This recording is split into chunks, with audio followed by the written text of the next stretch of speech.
des journalistes, c'est aussi un appel à la vigilance.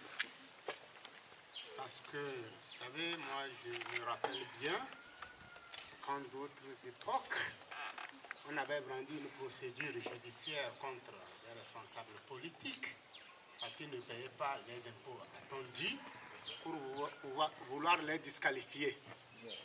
J'ai beaucoup suivi ces procédures. Et elles ne sont jamais allées jusqu'au bout, mais on a brandi cela. Parce que ce gouvernement, ce régime explore toujours ces possibilités pour écarter les adversaires de poids aux consultations électorales. Je pense que nous devons être vigilants et nous devons comprendre aujourd'hui que après avoir nié qu'il n'y a plus de crise au Togo, que la situation est belle, le gouvernement aujourd'hui se ravise. Oui, il y a la crise. Il y a une crise institutionnelle au Togo. Je ne parle pas de la crise politique sociale née de la mauvaise gouvernance et de la confiscation des richesses de ce pays. Ça, c'est un autre registre. Mais il y a une crise institutionnelle qui est là. Parce que la constitution dont notre peuple s'est doté a été totalement traversée, défigurée, dénaturée et confisquée au service d'un parti politique et d'un système. Oui, c'est une crise majeure. Cela a mis notre pays dans la sous-région et dans la région africaine dans une situation de régression démocratique. C'est pour cela que nous avons insisté qu'en abordant ces questions, toutes les dispositions soient prises, une médiation soit mise en place pour que l'on puisse aborder ces questions. Et je vous rappelle, vous êtes des journalistes, vous savez qu'une constitution, c'est un équilibre. Aujourd'hui, ne pensez pas qu'on peut obtenir ça et on laisse ça.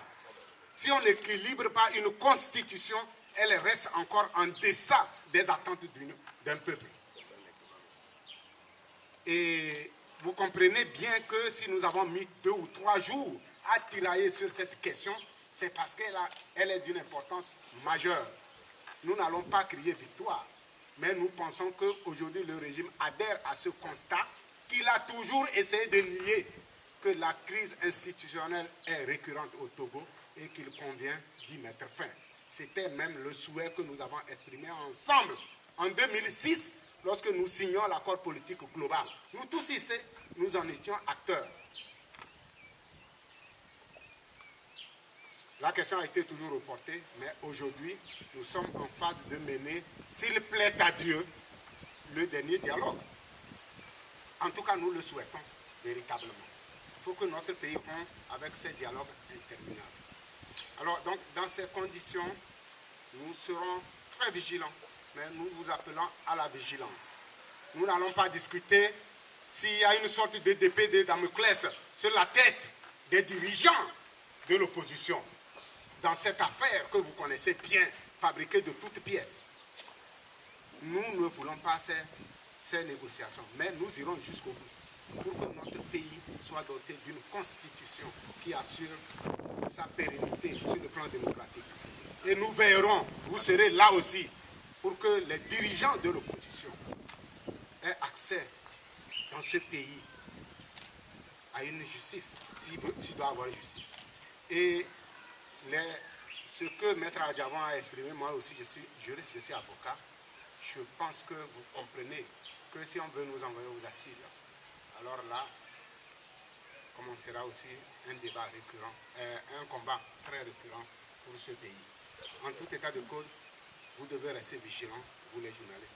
Vous devez aider notre peuple à comprendre les manœuvres qui entourent chaque fois la vie politique togolaise lorsqu'il est question d'aborder les questions essentielles. Et c'est une manœuvre. C'est là.